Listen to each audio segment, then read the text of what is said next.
Shalom. आप सभी को जय मसीह की। आज के इस सुंदर से दिन में मैं आप सभी का स्वागत करती हूँ और आप सभी के लिए परमेश्वर का मैं धन्यवाद देती हूँ। और आइए हम सब मिलकर हमारे परमेश्वर का धन्यवाद करेंगे। और जो भी बाइबल कहता है रोमन की किताब 12:1 में 1:2 में अगर हम पढ़ेंगे तो उसमें लिखा है कि अपने शरीर का जीवित प्रबल और परमेश्वर को भावता हुआ ऐसा पवित्र बलिदान चढ़ाए। तो हम परमेश्वर को जब धन्यवाद देते हैं, स्तुति रूपी बलिदान चढ़ाते हैं और उसको ऊंचा उठाते हैं, तो वो बलिदान जो हम अपने शरीर के अंगों के द्वारा हमारे परमेश्वर को देते हैं जो भी, तो हम उसे उत्तम रीति पवित्रता में और पवित्र हृदय और मन से देने वाले बने।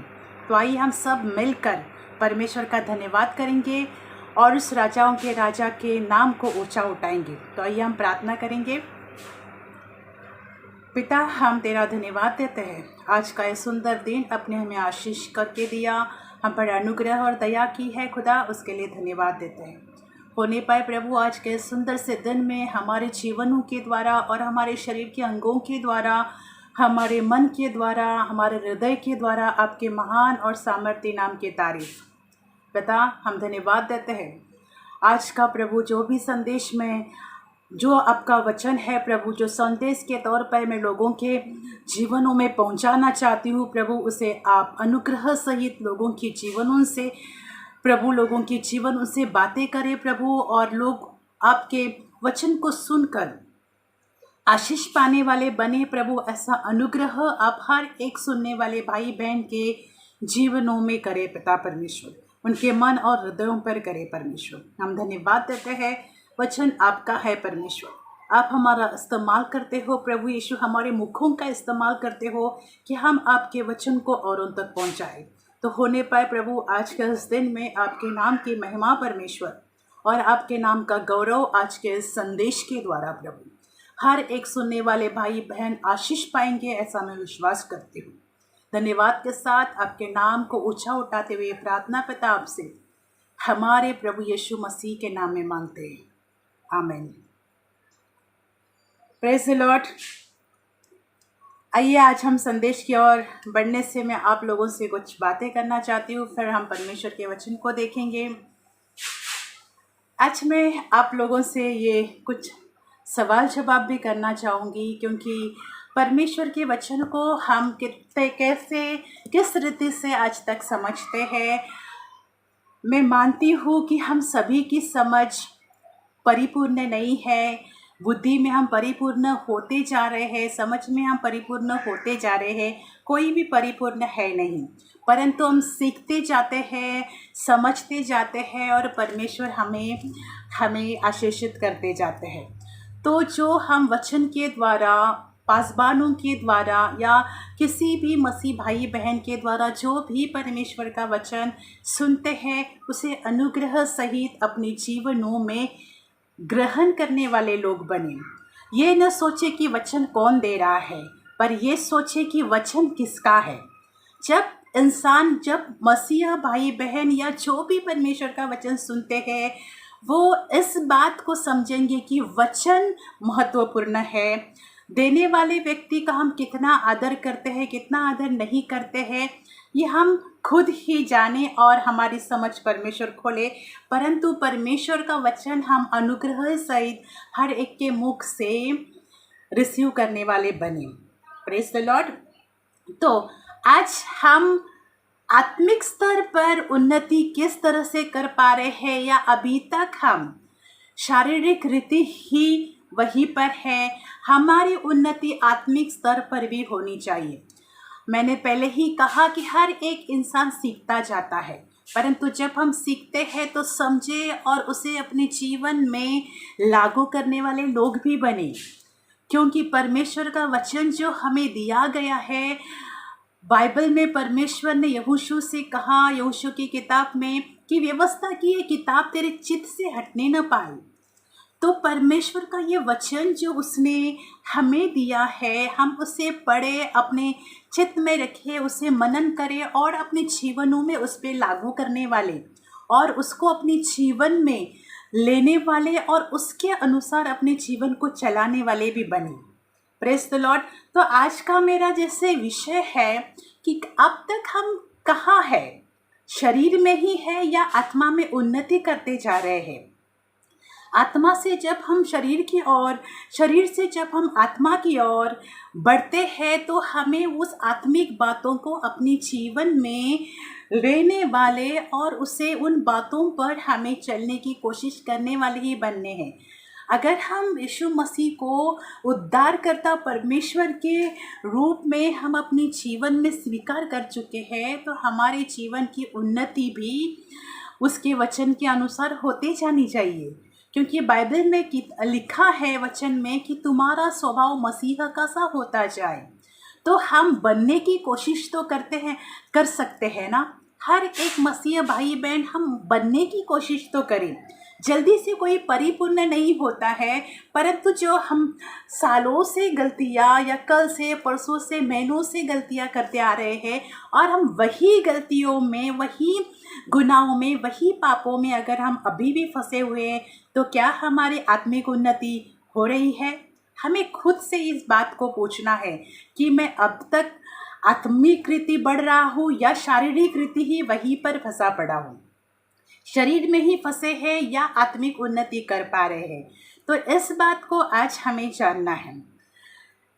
इसी तरह से मैं आप लोगों से ये भी बात करना चाहूँगी कि हम जैसे खुद से प्यार करते हैं। पवित्र शास्त्र में लिखा है कि तो अपने परमेश्वर से सारे मन से, प्राण से, सच्चाई से के साथ प्रेम करना और साथ ही साथ अपने पड़ोसी से भी अपने समान प्रेम करना। ये परमेश्वर की 2 आज्ञाओं में से एक आज्ञा है। Praise the Lord.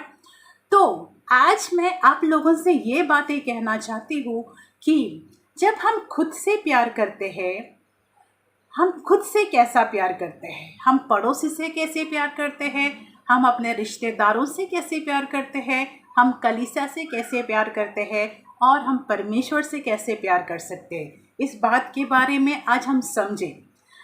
तो उदाहरण के तौर पर मैं आपसे ये कहना चाहूँगी कि जब हम खुद से प्यार करते हैं तो खुद के बारे में जब हम अपने जीवन को या किसी गलतियों में, किसी गुनाहों में, किसी पाप में और किसी शरीर के कामों के द्वारा काम हमारे जीवन के द्वारा होते हैं और किसी किसी के जीवन में वो होते भी हैं, तो क्या हम अपने गुनाह गलती आसानी से लोगों को फ़ोन करके या उनके साथ संगति करते हैं तब बोलते हैं? जो इंसान खुद से प्यार करता है वो अपनी गलतियाँ, अपने गुनाह, अपने पाप किसी दूसरे के साथ आसानी से शेयर नहीं करता है। करेंगे परंतु कोई करते हैं पर ऐसे ही कि मैंने झूठ बोल दिया या मैंने आज चुगली कर दिया। कोई ऐसे होते हैं जो इन बातों को जाहिर भी करते हैं, परंतु कोई ऐसे पाप हो जो हम लोगों से अपने बारे में आसानी से नहीं बोल पाते हैं, क्योंकि हम सोचते हैं कि अगर मैंने इसे ये बात शेयर की तो क्या होगा, वो लोग मुझे कैसे, मेरे बारे में क्या सोचेंगे, वो लोग कैसे बोलेंगे कि ये विश्वास में है करके। Praise the Lord.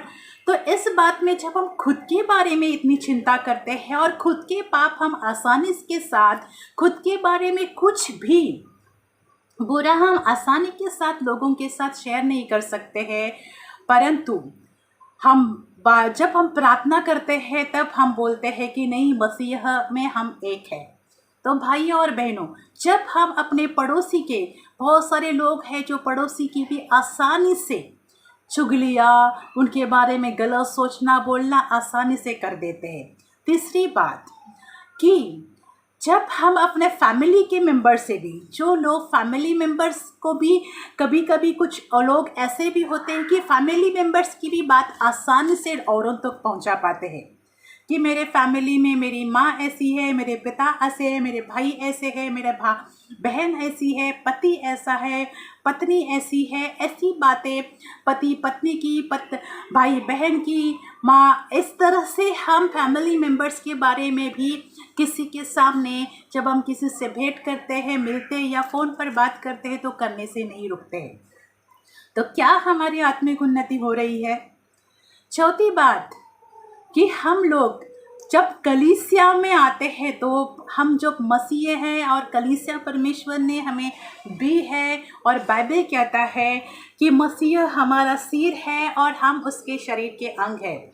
वचन में लिखा है कि मसीह हमारा है, सिर है और हम उसके शरीर के अंग हैं।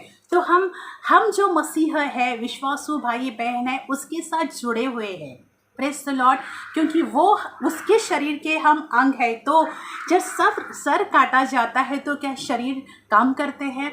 और शरीर के बारे जब हम ऐसी व्यवस्था में कहीं जा सकते हैं तो मसीह को लिए घूमते हैं, क्योंकि विश्वासियों जो भी यीशु मसीह के नाम में उद्धार पा चुके हैं, यीशु मसीह को अपना उद्धारकर्ता परमेश्वर स्वीकार कर चुके हैं, उनके लिए यीशु मसीह हमारा सिर है और हम उसके शरीर के अंग हैं।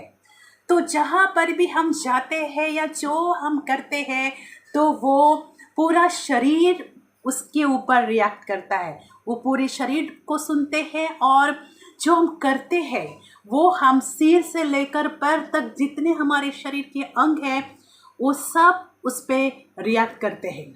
तो हम जब ऐसी बातें करते हैं, जब हम बोलते हैं कि कलीसिया में हम सब भाई बहन हैं, हमें समझना है कि जब हम कहते हैं कि कलीसिया में हम सब एक हैं, हम भाई बहन हैं, और हम लोगों ने सुना कि मसीह हमारा सिर है और हम उसके शरीर के अंग हैं, मतलब कलीसिया उसके शरीर के अंग है। तो जब हम कलीसिया के लोगों के बारे में या कलीसिया में कुछ भी कमी घटी होती है, कुछ अच्छा बर्ताव कोई नहीं करता है, कभी किसी को कोई प्रचार अच्छा नहीं लगता है, कभी किसी को पास्टर या सेविका अच्छे नहीं लगते हैं, कभी किसी को संगीतकार जो वर्शिप करते हैं अच्छे नहीं लगते हैं, तो उनके बारे में हम औरों तक कैसे समाचार पहुंचाते हैं और किस तरह से उसे मिर्च मसाला लगाकर पहुंचाते हैं। और हम कहते हैं कि मसीह में सब हम एक है, हम भाई और बहन हैं। तो जो लोग परमेश्वर से प्रेम करते हैं, क्या वो परमेश्वर के अंग की बदनामी कर सकते हैं? परमेश्वर के अंग के बारे में चुगलियाँ कर सकते हैं? परमेश्वर के अंग के बारे में दोष लगा सकते हैं? परमेश्वर के अंग को वो लोग जैसे कोई किसी को किसी तरह से भी नहीं रखते हैं कि ये ऐसा है, ये घमंडी है, या अच्छा प्रचार नहीं करता, ये एक्सेट्रा एक्सेट्रा बहुत। तो बाइबल में लिखा है कि कलीसिया मसीह का अंग है। तो हम जब भी कलीसिया के लोगों के बारे में या कलीसिया में जो भी होता है उसके बारे में हम औरों तक कैसी बातें को, किस तरह से बातों को बोलते हैं, तो क्या हम आत्मिक उन्नति कर पा रहे हैं? मेरा अब हम सभी से ये सवाल है, हम सभी को ये सीखना है, समझने हैं कि क्या हम आत्मिक उन्नति कर पा रहे हैं। अगर हम आत्मिक स्तर पर बढ़ रहे हैं तो हम परमेश्वर के कलीसिया में होने वाली बातों को, पासबानों को लेकर, या जो भी वहाँ पर कार्य करते हैं, एक्टिविटीज़ करते हैं, उनके बारे में ले जाकर लोगों के सामने उनकी बदनामी नहीं करेंगे, उनके बारे में बड़ा बुरा चुगलियाँ गलत बोलना, ये बातें नहीं करेंगे। और ये बातें सिर्फ कलीसिया के लोगों का ही बदनाम नहीं करते हैं, हम डायरेक्टली मसीह को बदनाम करते हैं। इस बात को हम समझना है, क्योंकि जब भी पौलुस ने, जब वो शाहुल था तब उसने लोगों को, कलीसिया के लोगों को, स्त्रियों को सताया, परेशान किया, तब परमेश्वर ने उसे दर्शन में बात की तो क्यों मुझे सताता है। तो भाइयों और बहनों, आज हम कलीसिया में और कलीसिया की छोटी छोटी बातों को, क्योंकि हर एक मनुष्य आत्मा में प्रगति करते जा रहा है, कोई भी परिपक्व नहीं है, हर एक सीखते जा रहे हैं और उन्नति पाते जा रहे हैं। परंतु जो भी हम सीख रहे हैं, जैसे हम खुद के बारे में खुद की बदनामी नहीं कर सकते हैं, खुद की गलतियां, खुद के पापों को ढांपते हैं, और जब हम प्रार्थनाओं में बोलते हैं कि परमेश्वर कलीसिया में हमारे भाई बहन है, हमें, हाँ, वो हमारे भाई बहन है, तो हम उसके बारे में, पास्टरों के बारे में, सेवक और सेविका के बारे में किस तरह से हम लोगों के बीच में उनकी बदनामी कर पाते हैं। तो क्या हम आत्मिक उन्नति कर पा रहे हैं?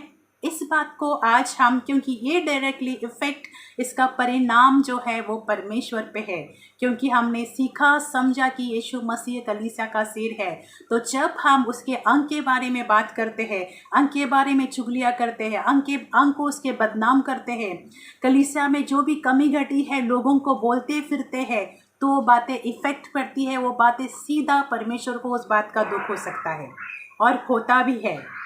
क्योंकि हमने शाऊल यानी पौलुस के बारे में देखा कि परमेश्वर ने उसे स्वयं कहा, तू मुझे क्यों सताता है। तो हम परमेश्वर को इस बारे में दुख देते हैं। इस बात को भाइयों और बहनों हमें समझना है। और जैसे हम खुद से प्रेम करते हैं, अपने से जुड़े हुए अपने लोगों से, कलीसिया से प्रेम करने वाले, फैमिली से, परिवार के लोगों से भी प्यार करने वाले बने, क्योंकि हम उनके बारे में भी जब बुरा भला औरों तक पहुंचाते हैं तो क्या हम आत्मिक उन्नति की ओर बढ़ रहे हैं।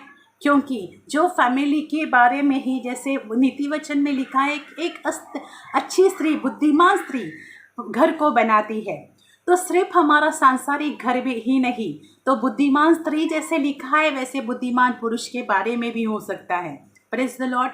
तो जो वो घर बनाती है लिखा है, तो जब घर सिर्फ हमारा सांसारिक, जैसे हम चार दीवारों के अंदर रहते हैं, वो घर नहीं, परंतु परमेश्वर का घर भी है। तो परमेश्वर को घर बनाना मतलब हर चीज़ पर बारीकाई से समझना और उसे बुद्धिमानी से चलाना है।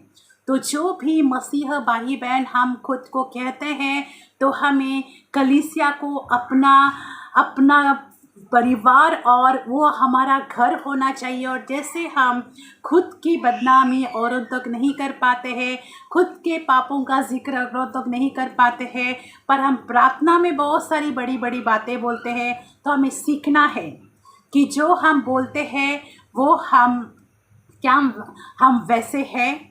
इस बात को हमें सीखना है, समझना है, और परमेश्वर हम सभी की बुद्धिमानी खोले कि हमें कलीसिया के लोगों की, पासबानों की, और जो अन्य लोग एक्टिविटीज़ करते हैं, चाहे वो आराधक हो, प्रार्थना वाला समूह हो, किसी की भी हम बदनामी न करें। क्योंकि ये परिणाम, ये बातें यीशु मसीह परमेश्वर, हमारे परमेश्वर को दुख दिलाती है। वो बातें, उसे तकलीफ़ होती है उस बातों से।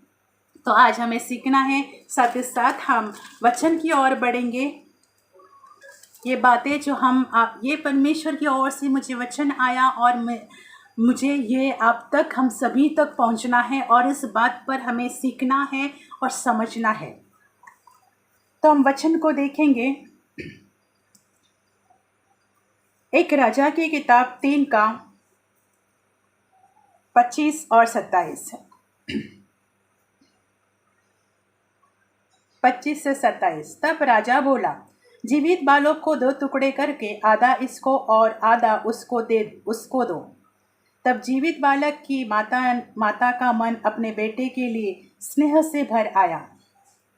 बालक और उसने राजा से कहा, हे मेरे प्रभु, जीवित बालक उसी को दो, परंतु उसको किसी भी भांति न मार। दूसरी स्त्री ने कहा, वह न तो मरा हो वो, और न मेरा हो और न तेरा हो, वह 2 टुकड़े किया जाए। तब राजा ने कहा, पहली को जीवित बालक दे दो, किसी भांति उसको न मारो, क्योंकि उसकी माता वही है। Praise the Lord. परमेश्वर का धन्यवाद हो।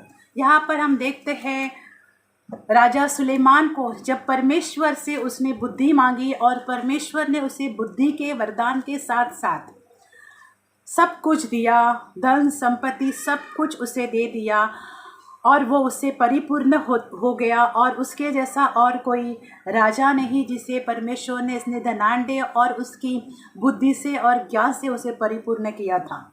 और परमेश्वर के राज्य को चलाने के लिए बुद्धिमानी की बहुत ज़रूरी होती है, क्योंकि बाइबल में ये लिखा है, वचन कहता है कि बुद्धिमानी परमेश्वर की बुद्धिमानी एक भय को दर्शाती है, और भय परमेश्वर को दर्शाता है। तो जब हम उसके भय में चलते हैं, उसके बुद्धिमानी में चलते हैं, तो हमारा जीवन आत्मिक स्तर पर बढ़ोतरी करता जाता है।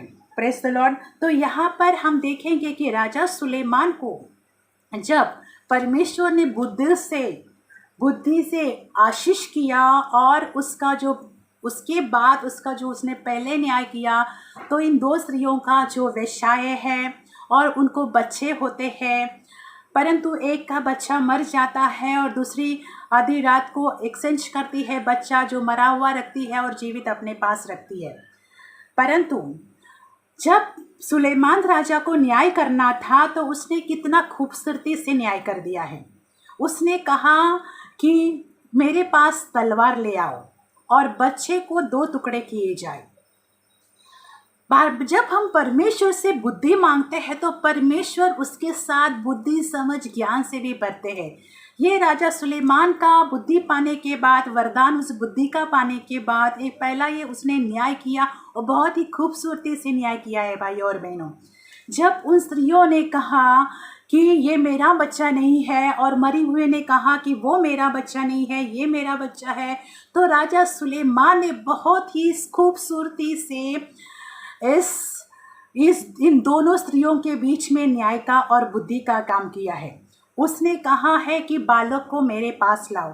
हमें सिर्फ एक वचन की ओर ध्यान देखना है कि जब राजा सुलेमान ने कहा कि बालक को मेरे पास ले आओ और मेरे पास तलवार ले आओ ताकि बालक के 2 टुकड़े किए जाए, परंतु भाइयों और बहनों, यहाँ हम देखते हैं कि जिसका बालक था उस स्त्री ने कहा, क्योंकि वो अपने बच्चे से प्रेम करती थी, उस स्त्री ने कहा कि नहीं, उसको वो बालक दे दो, भले हमारे पास बालक ना हो या ना हो, परंतु वो जीवित तो रहेगा।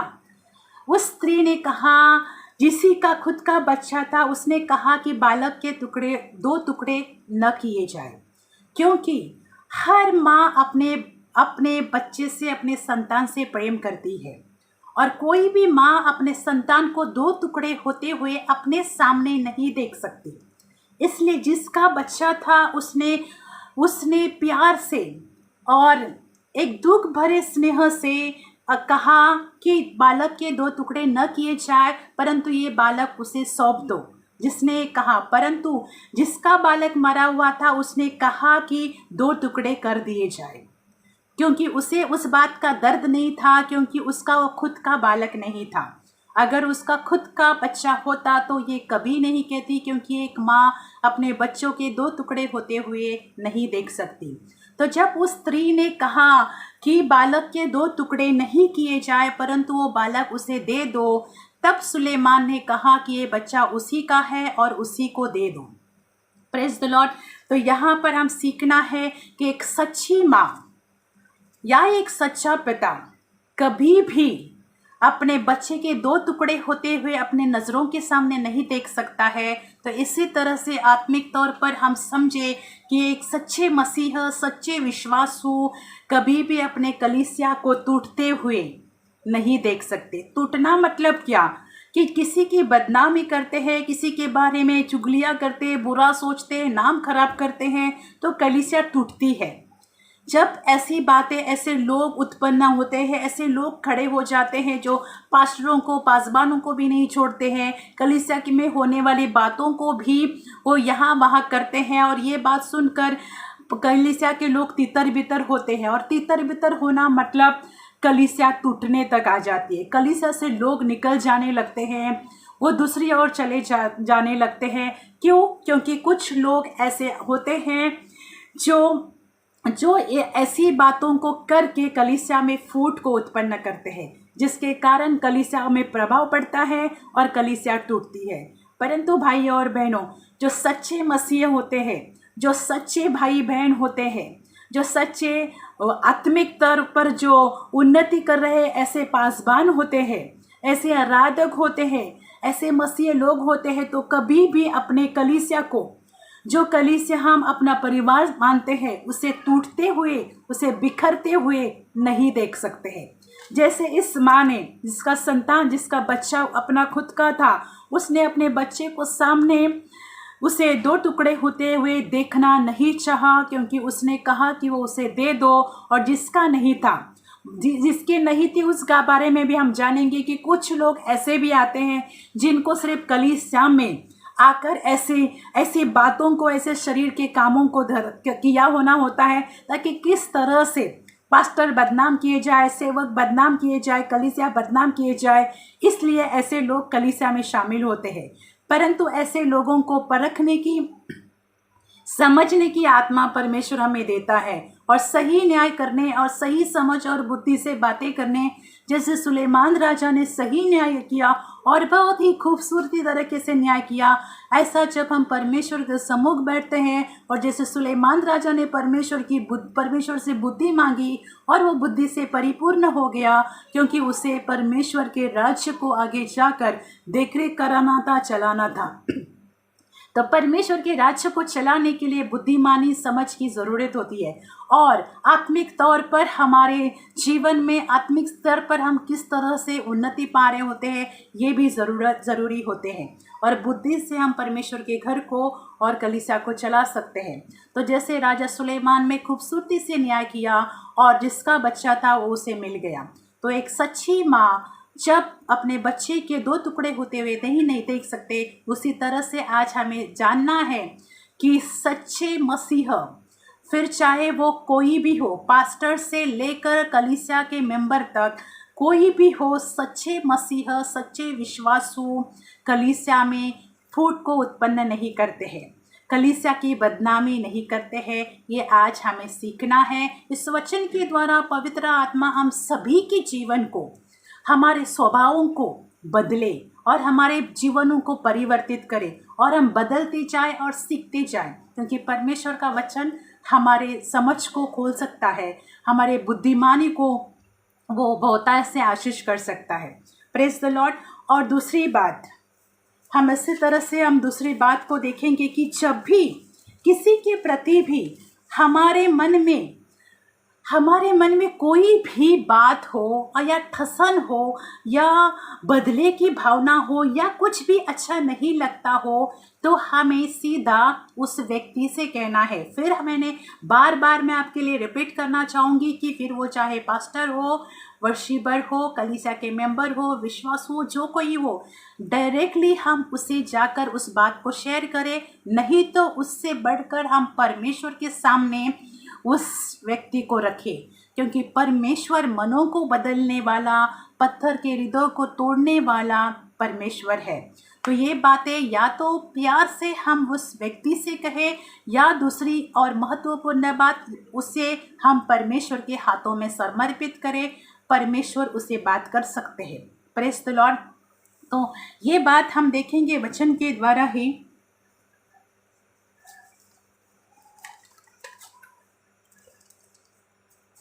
जैसे हम सुनेमन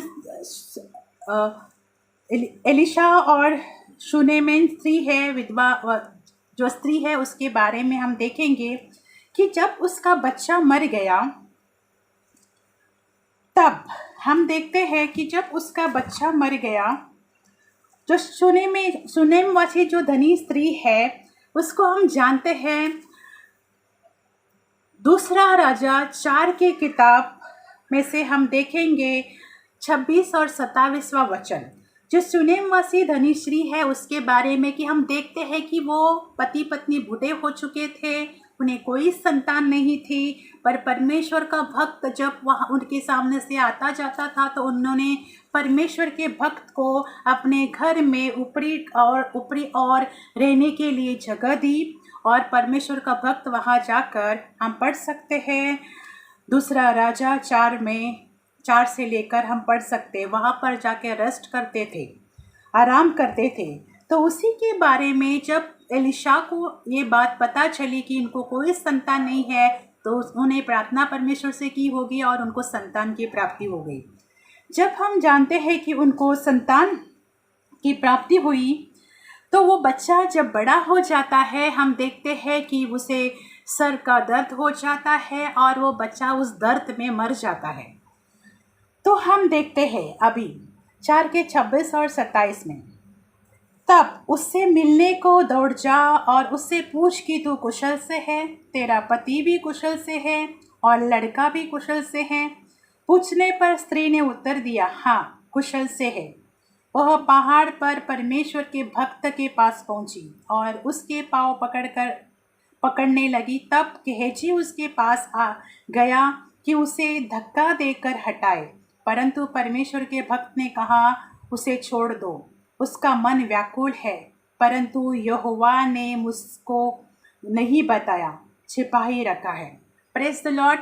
तो यहाँ पर हम देखते हैं कि जो शूनेम वासी धनी स्त्री है, उसके बारे में जब उनको संतान की प्राप्ति होती है और वो बच्चा बड़ा हो जाता है और वो मर जाता है बीमारी के कारण, परंतु ये बात जब उसे पता चल जाती है कि उसका बच्चा मर गया है, तब वो जल्दी से उठकर अपना जो भी घोड़े सवार जो भी होते हैं उनके पास वाहन, उसमें बैठकर वो परमेश्वर के भक्ति और निकलने लगती है जहाँ एलीशा होते हैं। तो यहाँ पर उसके पति भी पूछते हैं कि कहाँ जा रही है, परंतु उसे पति को उसने कुछ भी नहीं कहा। फिर जब परमेश्वर के भक्त एलीशा ने उसे दूर से आते हुए देखा और अपने सेवक गेहजी से कहा कि वो शूनेम वासी स्त्री आ रही है, उसे भेंट करने जाओ और उसे पूछ कि तू कुशल से है, तेरा पति कुशल से है, और तीसरी बात, क्या तेरा बेटा कुशल से है। यहाँ शूनेम वासी जो स्त्री है उसे वो कह सकती थी कि नहीं, जो तेरे सेवक के प्रार्थना के द्वारा जो मुझे आशीष मिली संतान की, वो मैंने मांगी भी नहीं थी, परंतु उन्होंने दी, परंतु आज वो बच्चा मर गया। वो गेहजी से बोल सकती थी, वो बातें वो गेहजी के साथ भी शेयर कर सकती थी, क्योंकि गेहजी को एलीशा ने ही उसे भेंट करने भेजा था कि जाके उसे पूछ। तो वो परमेश्वर के उस सेवक को बता सकती थी, क्योंकि गेहजी एलीशा के साथ ही रहते हैं। तो ऐसे जैसे पास्टर लोगों के साथ उनके लीडर लोग रहते हैं, उसी तरह से हम समझ सकते हैं, उसी तरह से। तो यहाँ पर वो गेहजी जब उससे भेंट करता है, उसे पूछता है, तो उसने तीनों बातों के लिए कहा कि हम सब कुशल हैं। Praise the Lord. तो ये हृदय हमारे अंदर, वो स्त्री जिसका बच्चा मरा हुआ था और वो जाती है, तो आज हमारे जीवन में ऐसे तकलीफें आती है तो हम गुस्से से लाल होकर इस बात को प्रकट करते हैं कि मेरा बच्चा मरा हुआ है और ये बातों में बीच में रुका कर मुझसे ये बातें करे जा रहे हैं। परंतु ये स्त्री कहती है कि सब कुशल से है, क्योंकि वो जानती थी कि बात किससे करनी है, एलीशा से या गेहजी से। तो जिससे बात करनी है, क्योंकि जिसके प्रार्थना के द्वारा ये आशीष उसे मिली है, बात उसी से करनी है। तो ये गेहजी से कुछ न कहते हुए परमेश्वर के भक्त एलीशा के पास जाकर उसे उस बातों का जिक्र करती है कि जो संतान मुझे प्राप्त हुई थी, तेरी प्रार्थनाओं के द्वारा परमेश्वर ने वो आशीष दिया था, आज वो बच्चा मर गया है। जो भी बातों का उसे प्रकाशन देना था, वो उसने गेहजी से ना कहते हुए एलीशा से कहा। तो भाइयों और बहनों, हमारे जीवन में जो भी बातों का हमें बुरा लगता है या अच्छा लगता है, वो बातें हम किससे कहते हैं? लोगों से या परमेश्वर से, या जिसके द्वारा आपको उस बात का, जिस व्यक्ति के द्वारा आपको उस बात की तकलीफ होती है, उससे भी, उसके लिए भी प्रार्थना करके प्यार से हम उसे भी समझा सकते हैं। परंतु यहाँ वहाँ जब फ़ोन करके, संगति करके, जब हम लोगों के नाम को खराब करते हैं, मसीह के देह की बदनामी करते हैं, इस बात से आज हमें इस वचन के द्वारा सीखना है, समझना है। जैसे वो शूनेम वासी स्त्री है, उसने गेहजी से कुछ नहीं कहा, अपने पति से कुछ नहीं कहा, परंतु उसने जिसके द्वारा वो आशीष प्राप्त हुई थी, उसके पास जाकर उसने उस बात को शेयर किया, उसने उस बात को बताया। Praise the Lord. तो हमें एक सच्चा न्याय, हमारा परमेश्वर ही है, परमेश्वर हमारा सच्चा न्यायाधीश है। जब हम उसके सम्मुख सारी बातों को रखते हैं, तो मनुष्य के जीवन को, उसके मन को बदलने वाला परमेश्वर है। और परमेश्वर बाइबल में लिखा है कि तुम्हारा हृदय चाहे पत्थर का सा हो, उसे मैं मोम का बना दूंगा। तो लोगों की बदनामी खुद करते न हुए, हम उनके लिए उन्हें परमेश्वर के हाथों में देना सीखे, प्रार्थना करना सीखे। और हम यही दिखाता है कि जब हम ऐसे शरीर के कामों के द्वारा लोगों के बीच में प्रकट होते हैं, तो कहीं ना कहीं जो आत्मिक स्तर पर उन्नति पा रहे हैं वो लोग हमारे स्वभाव को आप ही पहचान लेते हैं कि ये स्वभाव में और शरीर में ही अब तक है या आत्मा में है। तो क्या, फिर से मैं कहना चाहूँ, क्या हम आत्मिक उन्नति की ओर बढ़ रहे हैं? हमें नहीं बढ़े हैं तो हमें बढ़ने की कोशिश करनी है और परमेश्वर के देह को बदनाम न करते हुए, परमेश्वर की कलीसिया को बदनाम न करते हुए, पासबान को और अन्य लोगों को बदनाम न करते हुए, उनके बारे में बुराई न करते हुए, उनके बारे में प्रार्थना करना और परमेश्वर के सम्मुख रखना और सीधा जाके उनसे बात करना सीखें। क्योंकि इससे जो हम करते हैं उसे हम परमेश्वर को, हमारे राजाओं के राजा प्रभु यीशु को ही दुख देते हैं, पिता को दुख देते हैं।